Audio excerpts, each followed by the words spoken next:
There's an old saying in the Army, the longest march always begins with the first step. By the same token, the greatest battle usually begins with one word. One simple code word which becomes the symbol of the whole operation. So it happens that the battle for New Britain begins with the word overpower. The secret Army code word. And it means that at a certain time, at a certain place, American troops will land on the Jap-held island of New Britain. It's a tough island to crack. The Japs gave it plenty of teeth. A powerful naval base at Rabaul, good airstrips, and over 100,000 troops spotted in different places and expecting a visit. And besides Japs, there's always the jungle. Never before in history has a large-scale war been fought on such difficult battlefields. Looks pretty, doesn't it? Pretty as a picture in a pre-war travel advertisement. But how is it to live in? Ask Joe Soldier. A jungle-clad paradise crawling with bugs, snakes, and lizards, spiders. Ask him about sweating out a march through blazing equatorial heat. Ask him about the smell, that wet stench of the jungle. Yes, and don't let him forget to mention those tropical sunsets, bringing the malarial mosquito. An attack is prepared in staging areas where the men are rehearsed for the job. Quietly, secretly, systematically, men and equipment start moving into 3 separate areas along this coast. This is done so there'll be no large concentration of troops in any one spot to tip off the plan. A task force is a miniature army, tailored for a particular job. This one consists of a regiment from Texas, a battalion of artillery and service troops, quartermasters, signal corps, engineers, and medicos. They know what this staging area means, a jumping-off place for something big.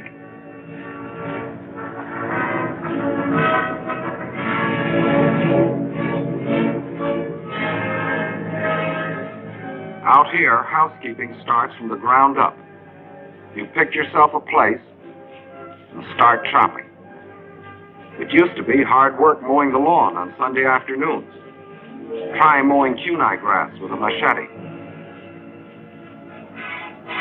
Meantime, a couple of 100 miles to the north, the second task force marches into their staging area to prepare for their part in the operations. These men have seen something of jungle fighting. They're Marines, and they cut their teeth on Guadalcanal.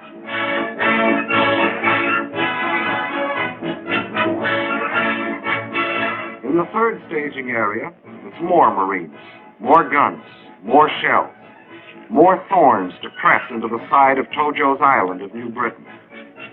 And back of the men come the trucks, the half-tons, the jeeps, the bulldozers, a community on wheels, carrying the 1,001 needs of a task force. Food for bellies and gun barrels, canvas for cover, wires for communication, the tools of a jungle army. When the lot is cleared, you stretch out your house. It doesn't take long. Just fasten the ceiling, get under the center pole, and hoist. And leave plenty of slack on those ropes. The first rain will do the tightening. Nudging out elbow room in this wilderness and getting your stuff across swamps and streams is pretty rugged. But it's good practice for jungle warfare.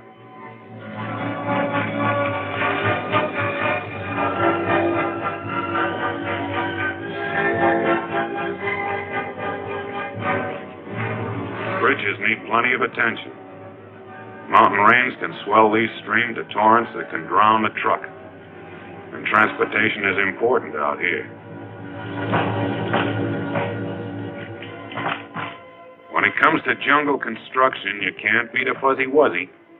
Uncle Sam has thousands on his payroll.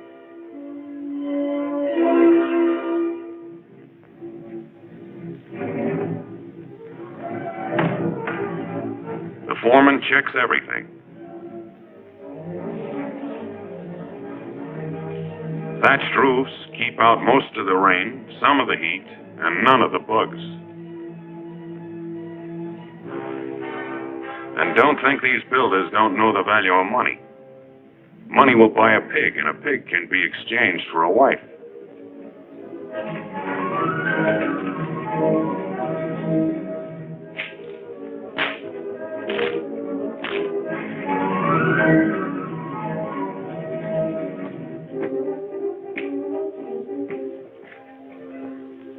Here's where that Boy Scout training comes in handy. And this lad is an awfully tough critic. Outfits sprawl over a staging area for miles. It's a signal corps job to tie them together with telephone lines. Not much like hometown telephone poles, but the technique of climbing them hasn't changed a bit.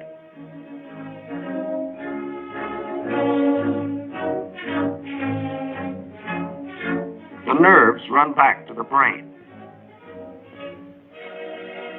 This switchboard at headquarters will handle 1,000 calls a day. Orders, reports, requests, instructions to field phones out where the jungle begins.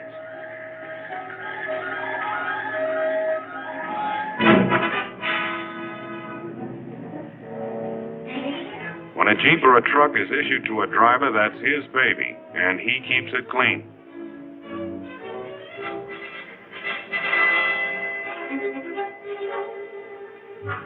The old swimming hole, jungle style. It's the bath, shower, and laundry combined. First scrub your skin, then scrub the clothes you just took off.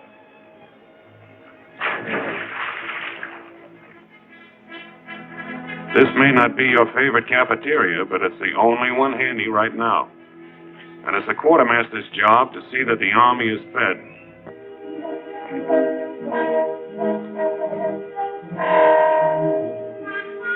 There's a mess of vitamins that'll pad your ribs, but don't get us wrong. We still like home cooking.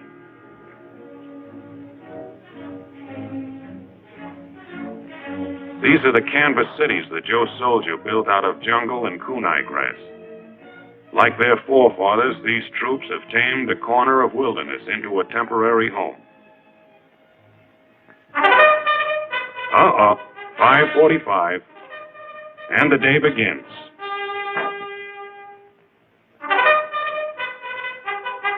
The helmet makes a swell wash basin, and you can't do this with a family sink.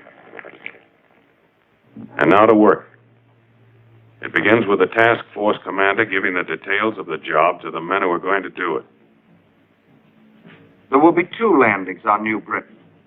The first at Arroway, to divert the Japs from the main landing a few days later at Cape Gloucester. Arroway is a peninsula.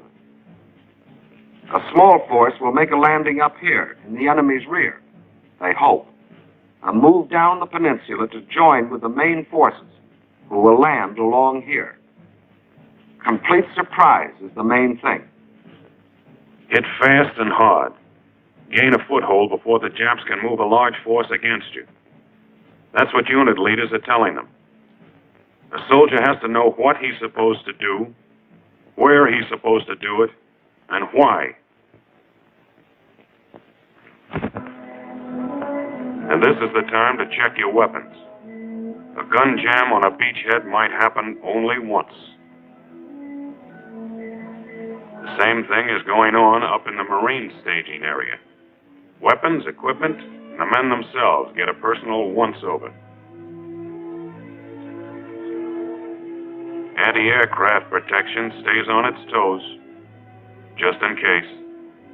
37mm anti-tank teams have to load, aim, and fire almost simultaneously. They can get off about 30 rounds a minute. It's rumored that a Lone Star governor once said, "By gad, if the United States ever goes to war, Texas will go with it." And here she is.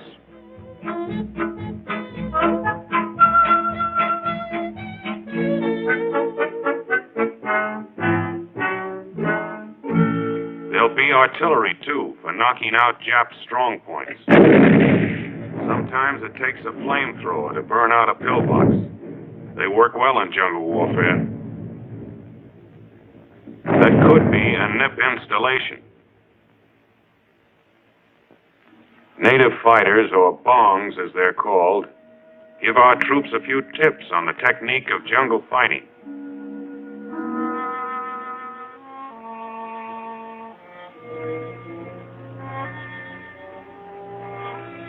The training is carried out under simulated battle conditions. And soldier, those aren't pebbles hitting the stream. You've got to know how to fire at sounds, too. Because jungle fighters seldom see each other alive.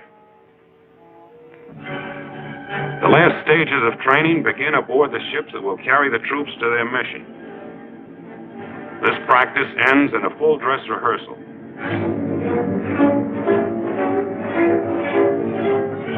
Two detachments are going to make the landing in rubber boats.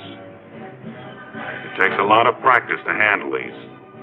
It's dangerous, plenty dangerous. No protective armor, no more speed than your own paddle power.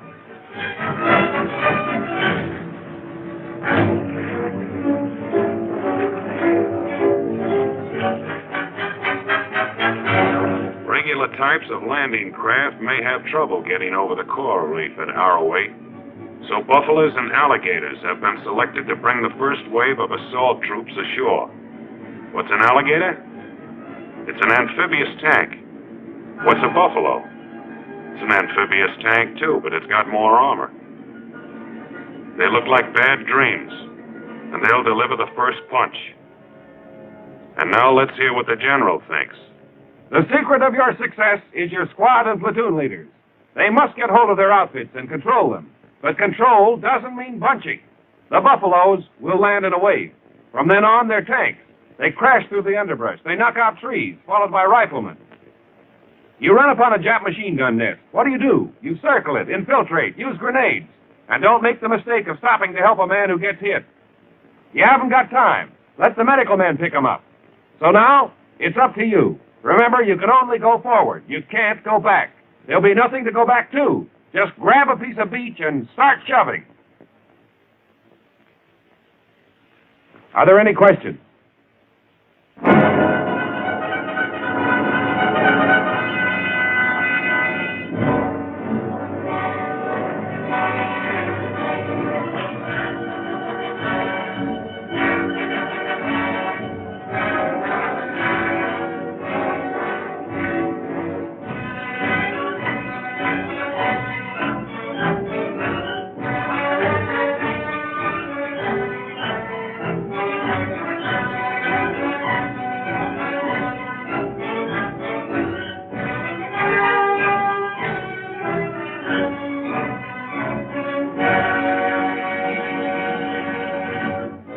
Now comes the parade of men and supplies, the loading, the checking, the counting, the packing. It's the war of logistics, adding up to the final question mark. Will the troops who make the landing have what they need, where they need it, and when they need it? Training is over. Rehearsals are over. This is it.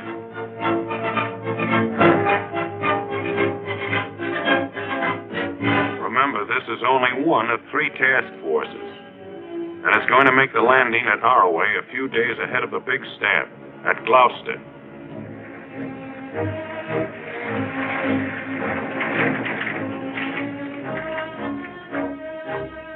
The commander-in-chief, who is responsible for the coordination of the whole plan, comes down for the takeoff. General MacArthur and General Kruger on the right, commanding the 6th Army, have a last-minute chat with the task force commander. What they said is a military secret. The first assault waves are ready.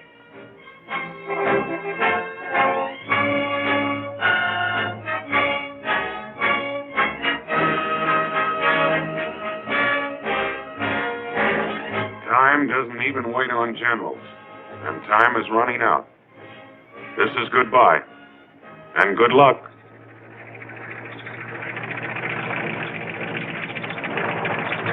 they go.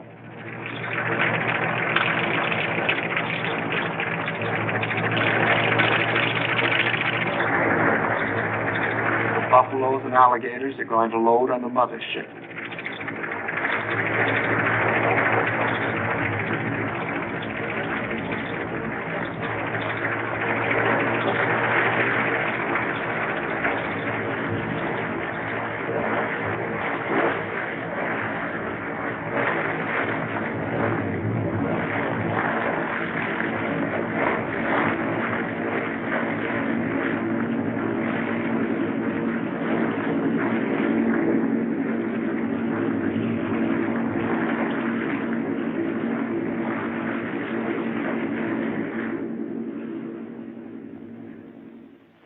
Meantime, the main force loads aboard its transport.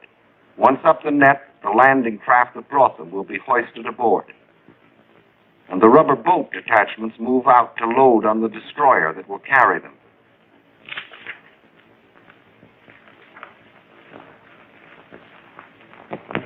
The convoy is on its way to meet its naval escort. This is D-Day -1. The men know that means the day before invasion.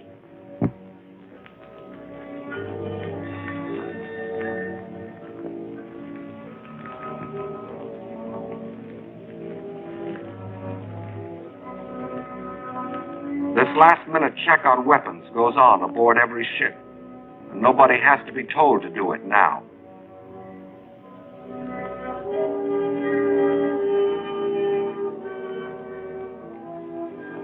Ammunition to fight malaria. It's the daily atabrine pill.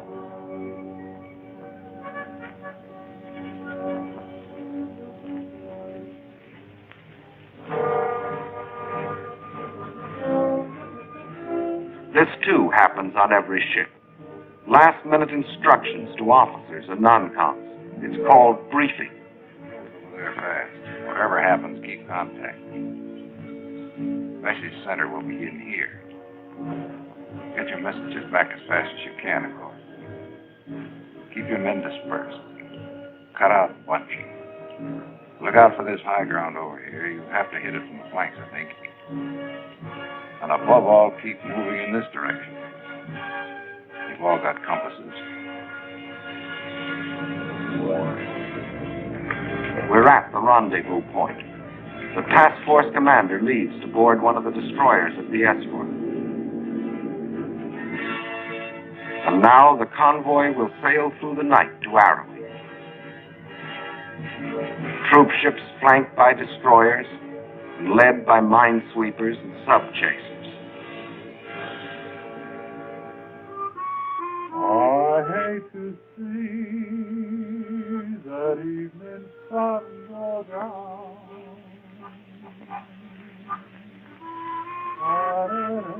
Tomorrow belongs to the headlines in hometown papers, to the radio commentators, and the casualty lists. But these few hours belong to each man to spend as he likes.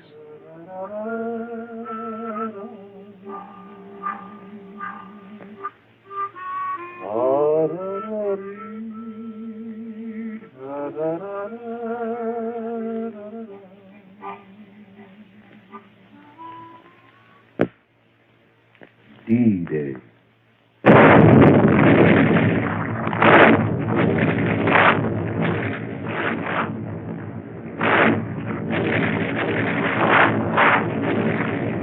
Under the protection of the naval barrage, the first assault waves keep circling, awaiting the order to start in.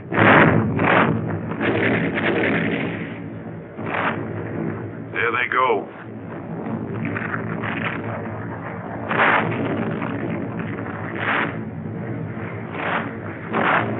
The Jap plane.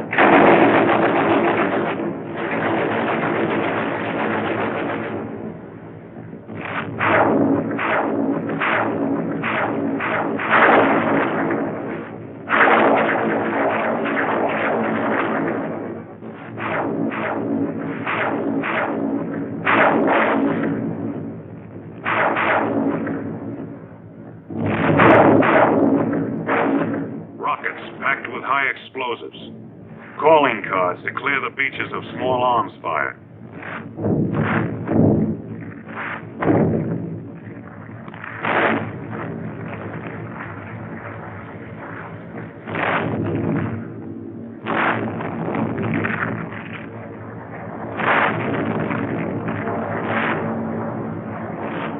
More planes coming. Ours, we hope. Yep. It's a sky full of angels, our own B-25s.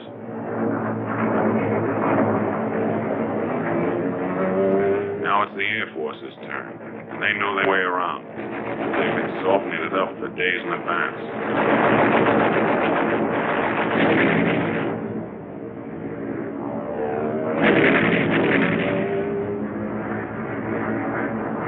Propaganda leaflets to tell the Jap what's happening to him and why.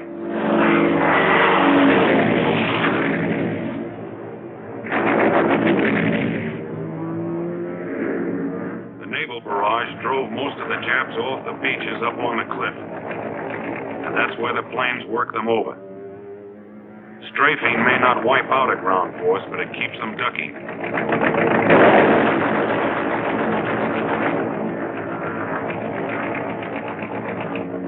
There's the landing place. The first casualty, result of a Jap machine gun burst. It's safe to raise your head and look at the shore now. And here's why.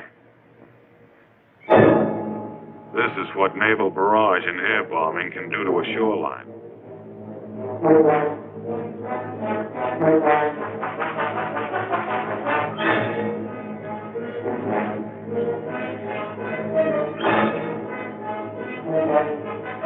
Remember, you can only go forward. You can't go back.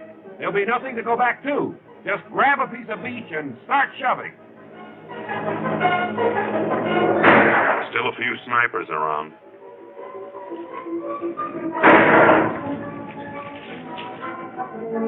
Patrols grope ahead of the main body to feel out the Jap strength, to locate his positions.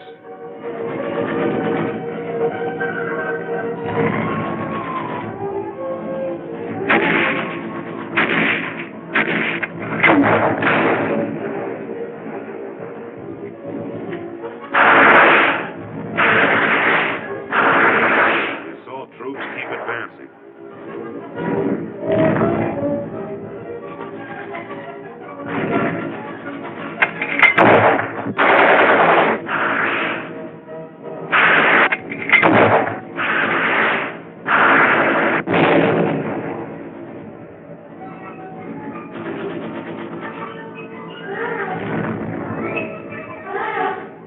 The peninsula was lightly held, but there are still plenty of Japs to comb out. You don't see many. Except this kind.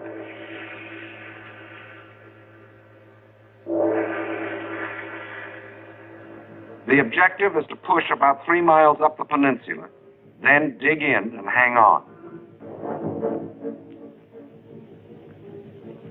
More and more troops are fed up to the rapidly advancing front by jeeps,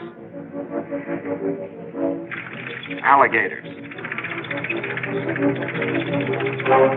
buffaloes. The grab is over. Now to hold on. Counterattacks may strike anywhere, anytime. Better be ready. Beach gun emplacements for all-round security. That's an air raid warning truck under the camouflage. And every man digs a place to dive into when the Zeros come.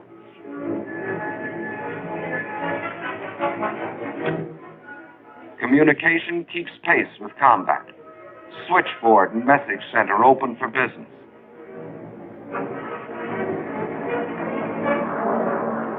Supplies are needed faster than ships can bring them.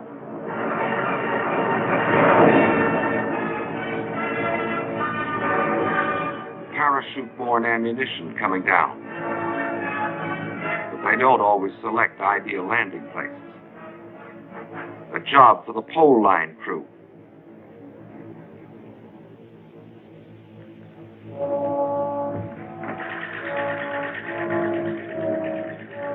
That dirty pool is being converted into drinking water by the Engineer Water Purification Unit.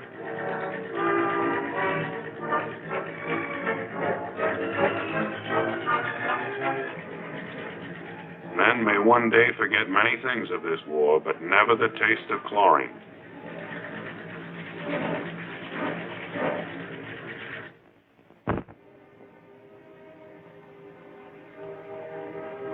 Casualties from the front get attention in the surgical tent. The man on the table got a shell fragment in the leg.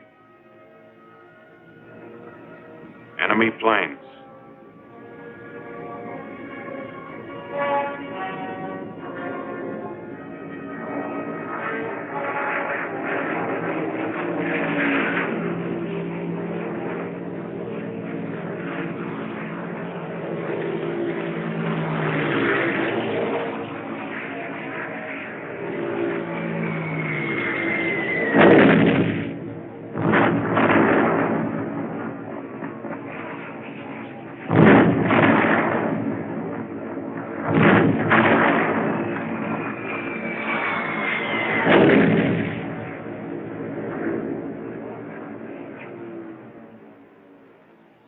This is what's left of the surgical tent filled with wounded men after a direct hit.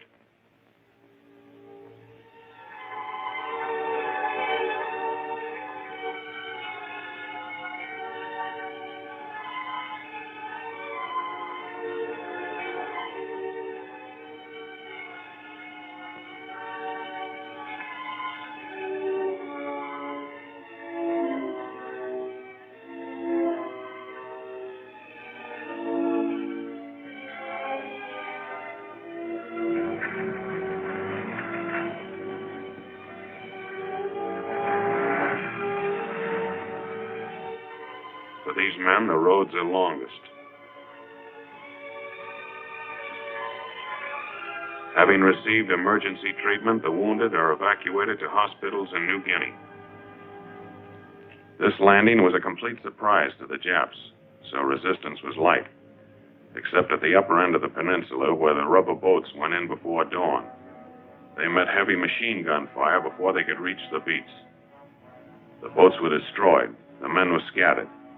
They just couldn't swim and fight at the same time. But the main landing is successful. The Japs have been driven back up the peninsula. The beachhead is established. The task force commander is ready to make his report.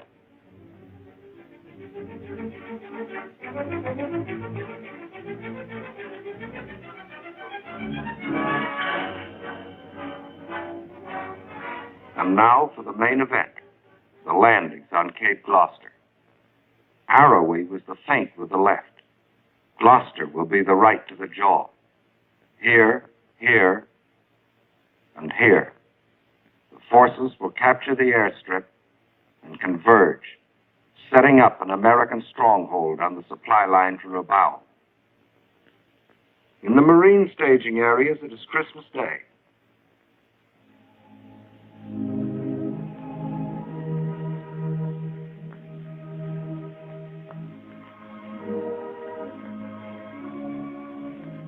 The last mass before sailing for Gloucester.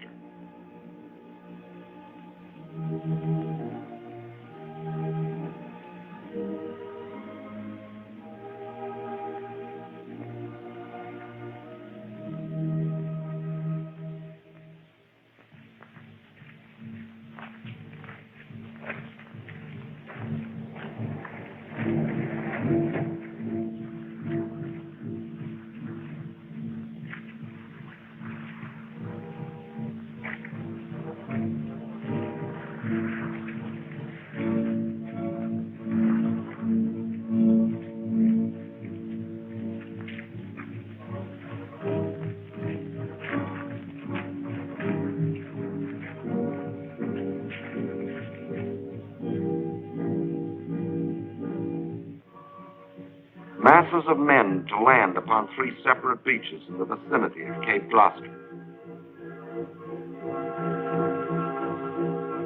This is to be the main effort. It is an army made up of two task forces in the teeth of known Jap power.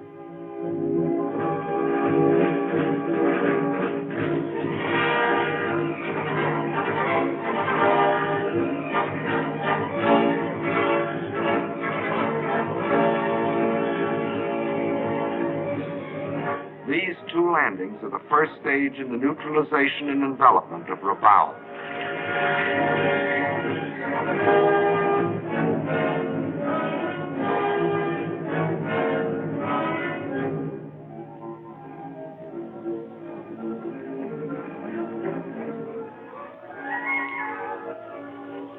On Christmas night, a vast convoy sets out.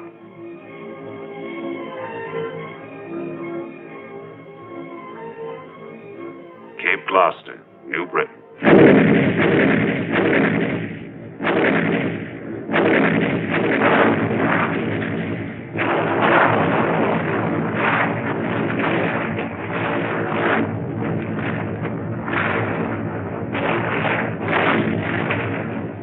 Nearing the height of the naval bombardment, the first assault load into Higgins boats.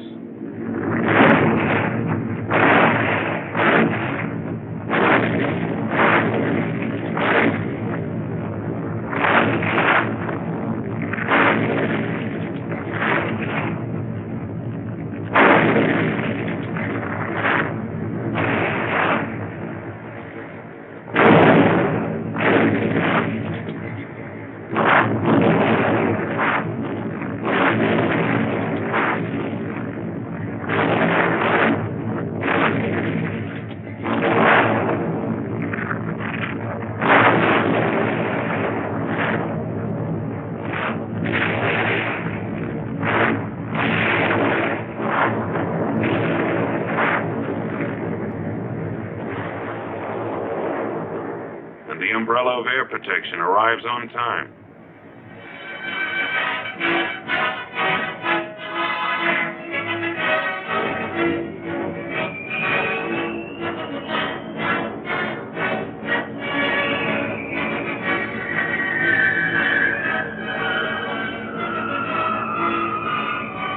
Back at the beaches, the jungle crawls with Japs. They're dug in and well fortified, but not against this.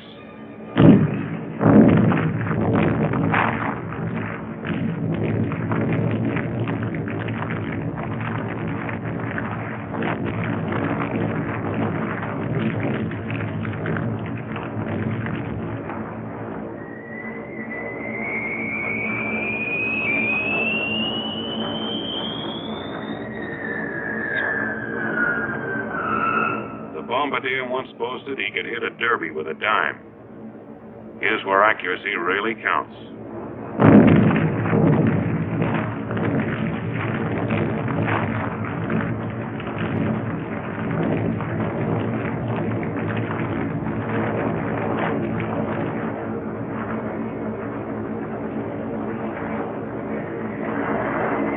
Just back of the beaches, but not too far in.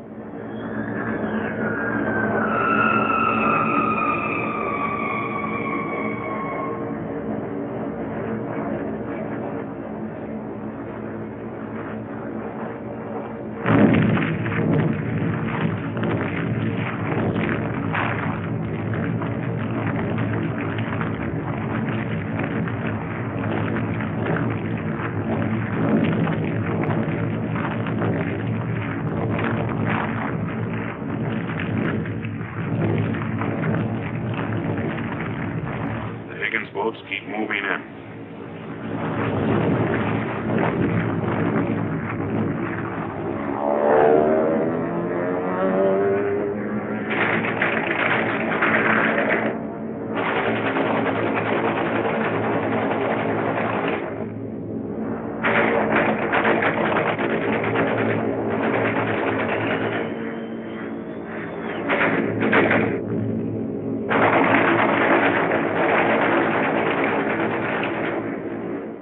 Under this air cover, the invasion fleet creeps forward.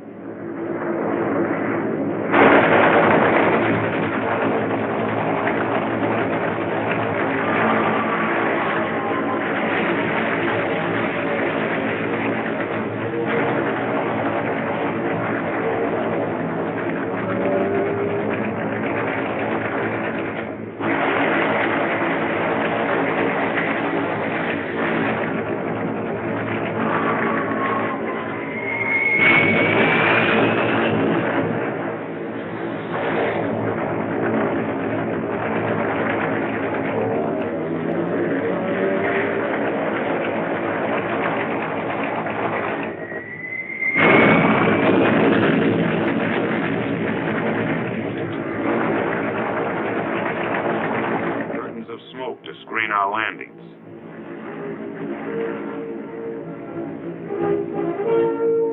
Here come the first waves in Higgins boats.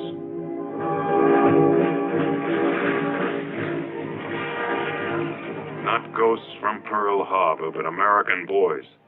Tom, Dick, and Johnny. The boys who used to play baseball in the vacant lot on Saturday afternoons. The youngsters that drove jalopies and sang the popular songs. You may have wondered sometimes if they'd ever amount to anything. Well, here they are, giving everything they've got. This is jungle. These assault waves are like a hand stretched out in a dark room, feeling their way.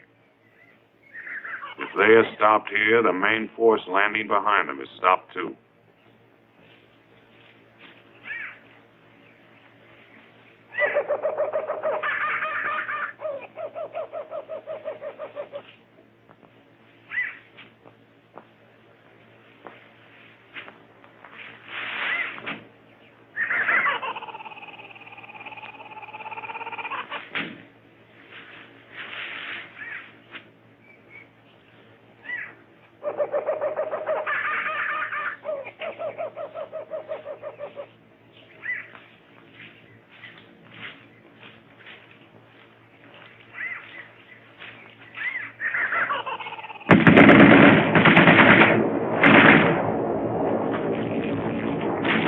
Contact with the enemy.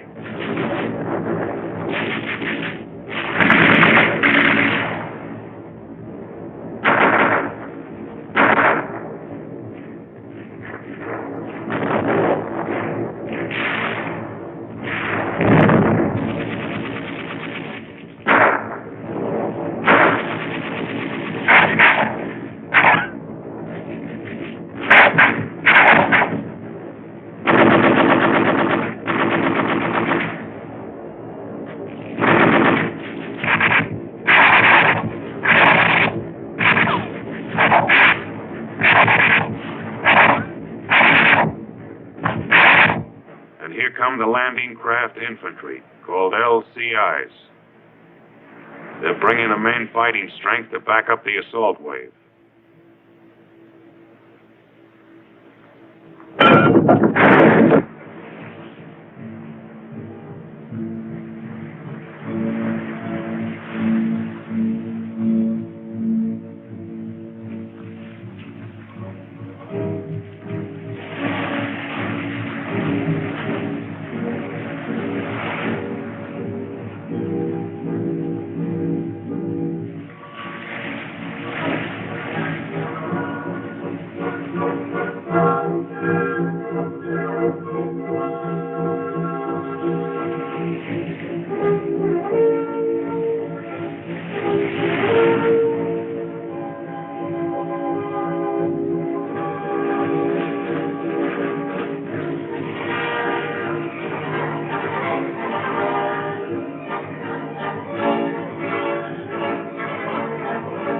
Has to be carried in the hard way. The trucks come later.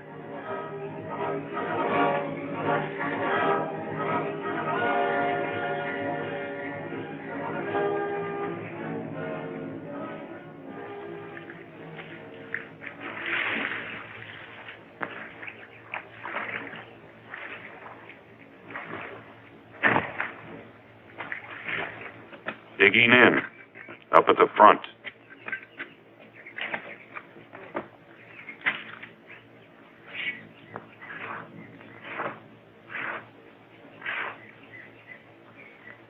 Here's a highly trained specialist. Even a Jap sniper can't camouflage his scent. Fresh troops forward.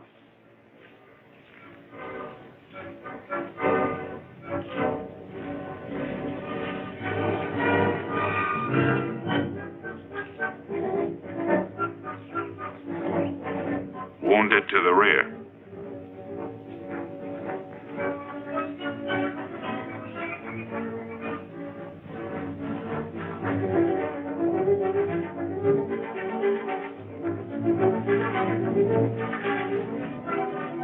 You never know what's around the next bush.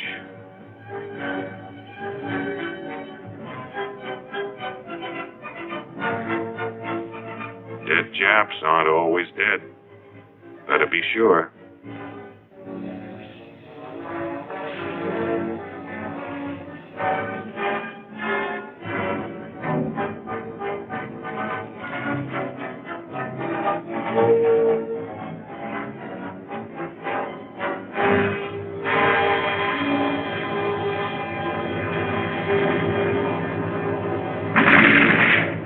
Enemy strong point.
Carried rocket gun. Firing it takes close teamwork.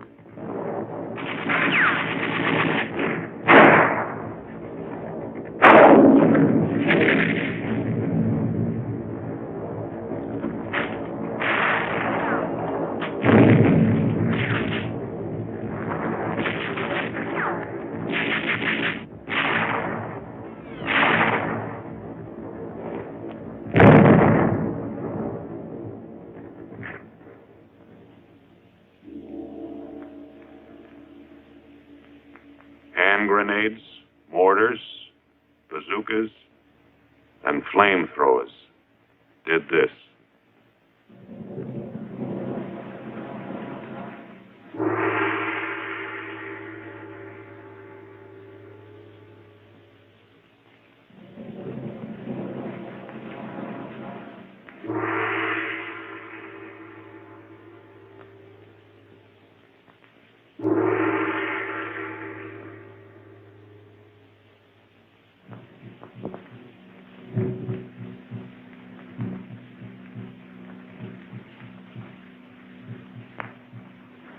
After the LCIs have been emptied of men, the towering LSTs, landing ship tanks, move in, bringing everything for the establishment of a beachhead.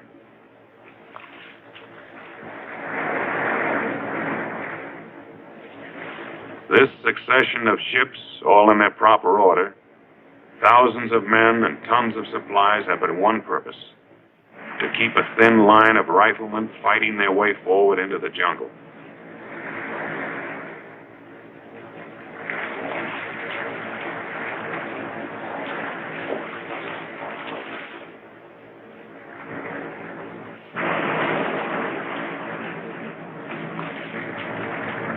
Buffaloes and alligators.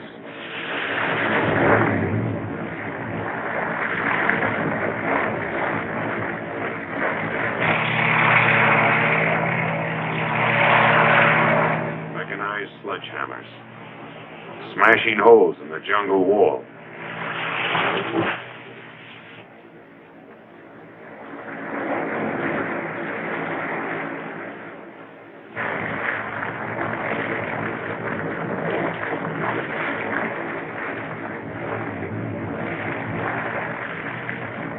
Bucket lines to pass the ammunition.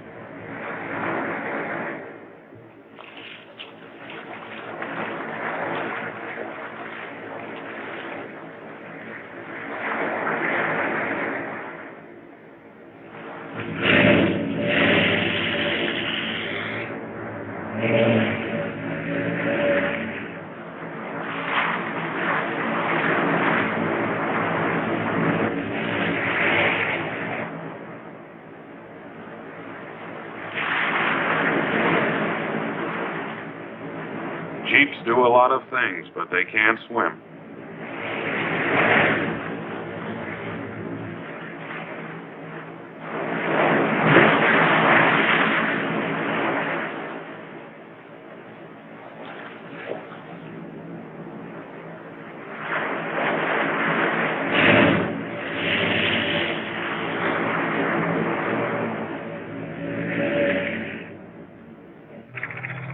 Medium tanks to crush pillboxes.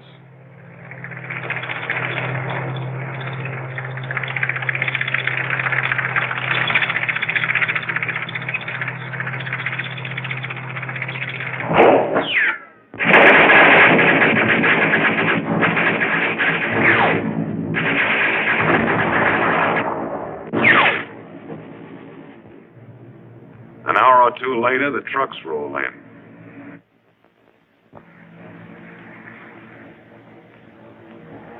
But they can't go everywhere.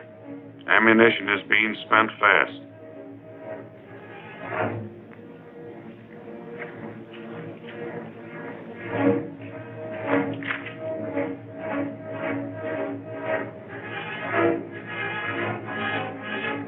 For every finger squeezing a trigger, there are 100 others pulling, hauling, and carrying. It's all part of the same job.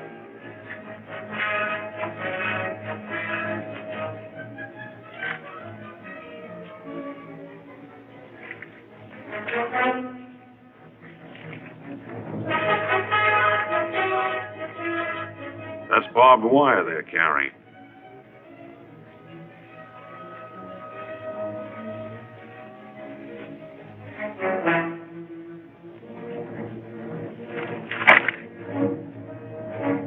As soon as there's any place to phone to, there's a telephone line to do it.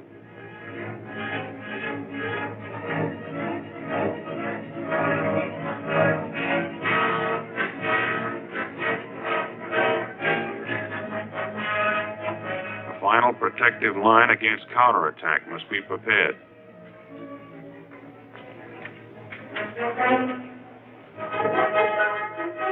You may be hit from anywhere, anytime. From the flanks, or from the rear, or from the air.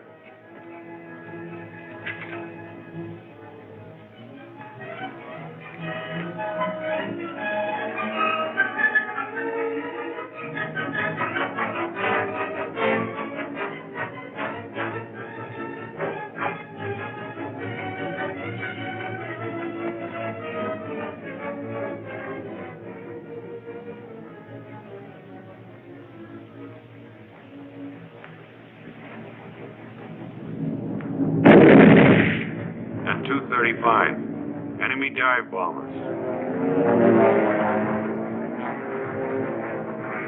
Jap planes shot into the water. More than 60, costing less than a dozen of our own.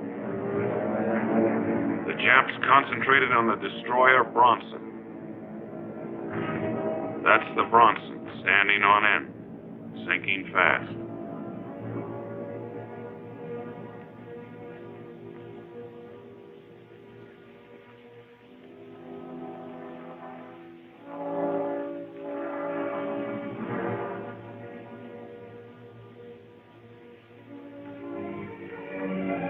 But among the floating wreckage are survivors.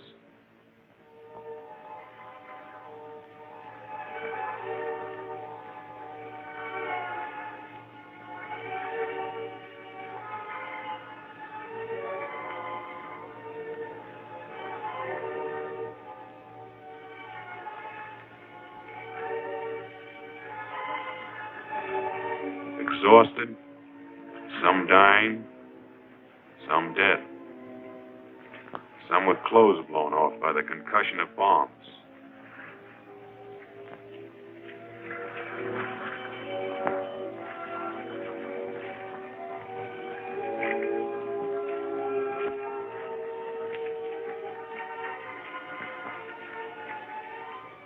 These are a part of 208 survivors who will remember the Bronson when they fight again.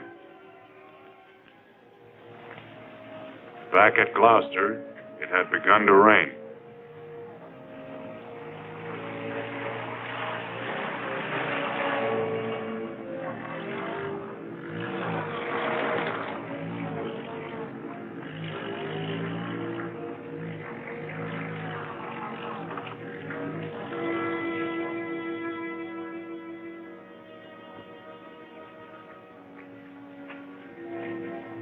The folks back home are eating Christmas dinner about now. Out here, it's the day after. And just just another day.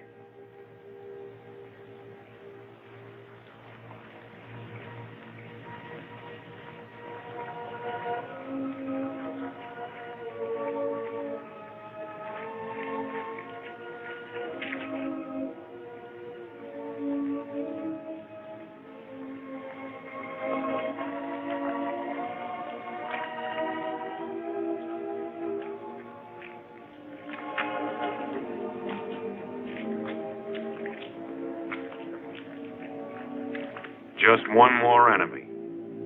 Mud.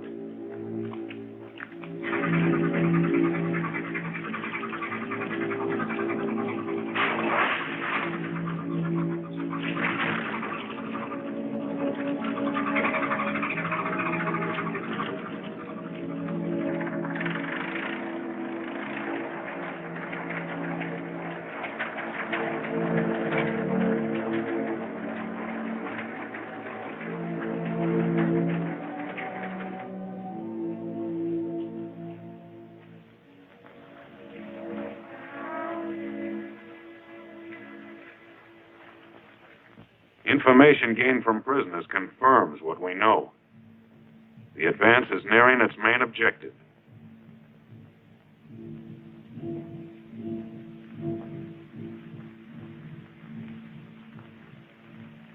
But every step forward means some men coming back on stretchers.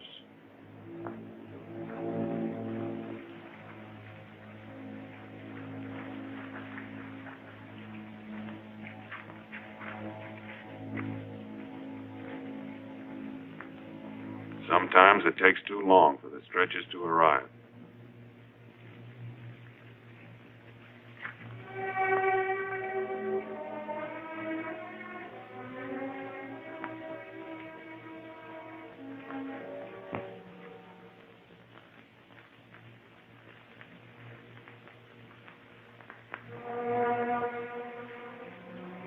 Medical officers scrubbing up for emergency treatment before evacuation.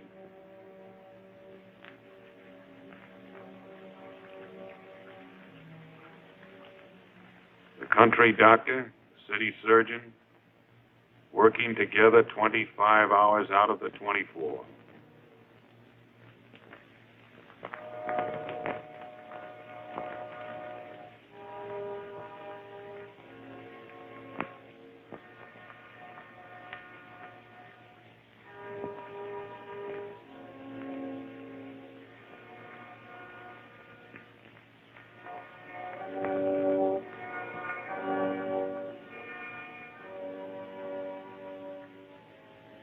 Part of the price of a beach landing.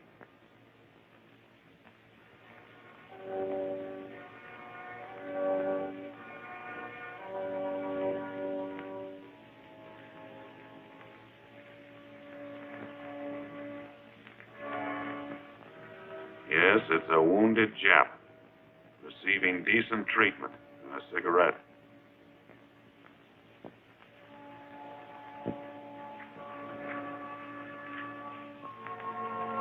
And on the beach the next day, wreckage.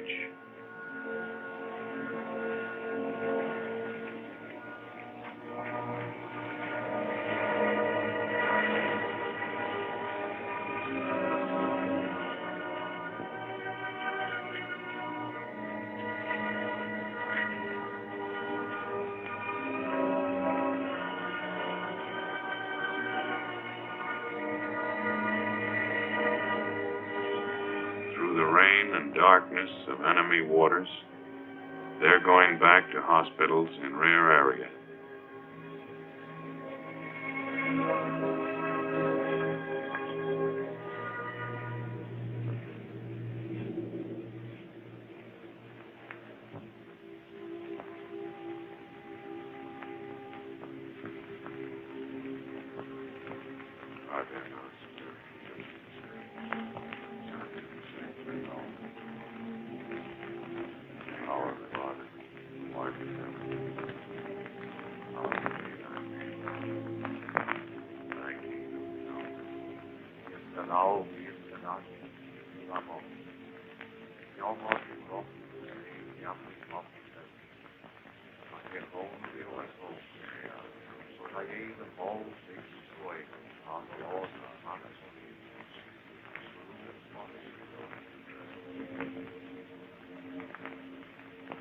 Lead us not into temptation, but deliver us from evil.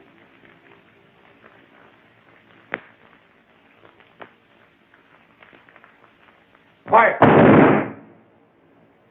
Fire! Fire!